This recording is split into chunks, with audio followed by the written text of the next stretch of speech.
ચાર રાજકોટથી આવી રહ્યા છે તો રાજકોટમાં કોંગ્રેસના સ્થાનિક આગેવાનની કારને આગચંપીની ઘટના બની છે। અજાણા શખ્સે જ્વલનશીલ પદાર્થ છાંટી કારને સળગાવી દેવામાં આવી।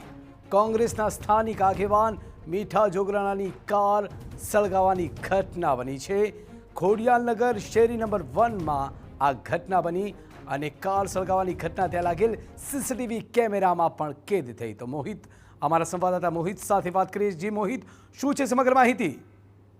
તુષાર, રાજકોટના વોર્ડ નંબર 13ના કોંગ્રેસના જે સ્થાનિક આગેવાન છે મીઠા જોગરાણા, તેમની એક કાર છે, તે કાર કોઈ અજાણ્ય શખ્સે તેમના દ્વારા સળગાવી દેવામાં આવી છે। આખા મામલાની વાત કરવામાં આવે તો આખી ઘટનાના સીસીટીવી ફૂટેજ સામે આવે છે, જેમાં એક અજાણ્યો શખ્સ છે તે જ્વલનશીલ પદાર્થ સાથે ત્યાં પહોંચે છે અને કારમાં આ પદાર્થ છે તે છાંટે છે અને ત્યારબાદ સળગાવી અને ત્યાંથી ફરાર થઈ જાય છે। સમગ્ર મામલે સીસીટીવી ફૂટેજના આધારે પોલીસે તપાસ શરૂ કરી છે। કોના દ્વારા અને કયા કારણોસર આ કાર સળગાવવામાં આવી તે દિશામાં પણ હવે પોલીસે તપાસ શરૂ કરી છે।